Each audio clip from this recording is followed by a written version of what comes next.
भारतवर्ष की प्राचीन और वर्तमान अवस्था में एक बहुत बड़ा अंतर व्याप्त है।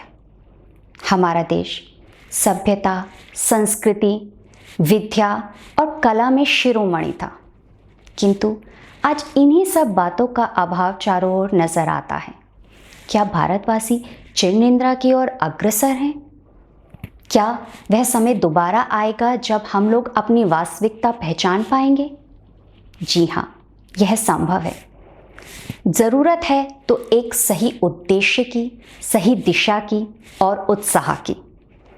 साहित्य या कविता एक सही माध्यम है उत्साहवर्धि के लिए। श्री मैथिली शरण गुप्त ने अपनी रचना भारत भारती में भारतवर्ष की संस्कृति और आदर्शों को बहुत ही सुंदरता से चित्रित किया है। आइए सुनते हैं उन्हीं के द्वारा रचित भारत भारती से ये कुछ पंक्तियाँ। आदर्श जन संसार में इतने कहाँ पर हैं हुए, सत्य कार्य भूषण आर्यगण जितने यहाँ पर हैं हुए। हैं रह गए यद्यपि हमारे गीत आज रहे सहे, पर दूसरों के भी वचन साक्षी हमारे हो रहे। गौतम वशिष्ठ ममान मुनिवर ज्ञानदायक थे यहाँ, मनु याज्ञवल्क्य के समान सत्तम विधि विधायक थे यहाँ।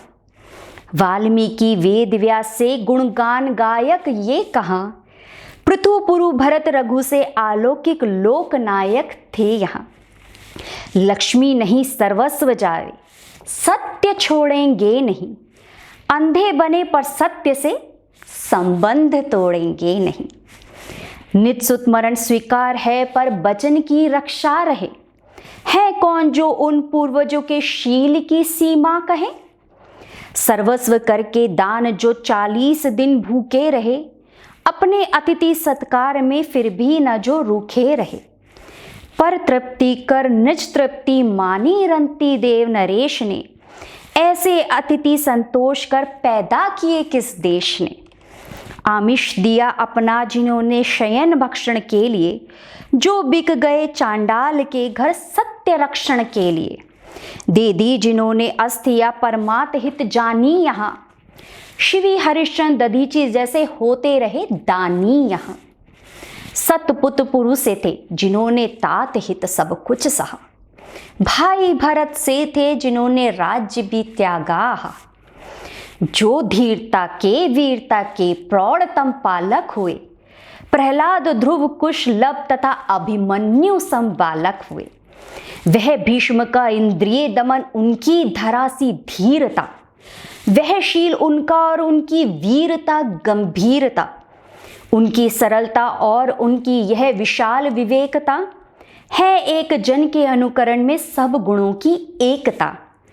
वर वीरता में भी सरसता वास करती थी यहाँ, पर साथ ही वह आत्म संयम था यहाँ कहाँ सा कहा। आकर करे रति याचना जो उर्वशी सी भावनी, फिर कौन ऐसा है कहे जो मत कहो यों कामनी। यदि भूल कर अनुचित किसी ने काम का डाला कभी, तो वह स्वयं नृप के निकट दंडार्थ जाता था तभी। तब भी लिखित मुनि का चरित्र वह लिखित है इतिहास में, अनुपम सुजनता सिद्ध है जिसके अमल आभास में। कवि ने आर्य स्त्रियों के प्रति भी अपने उद्गार व्यक्त किए हैं, वो हम सुनेंगे अगले अध्याय में।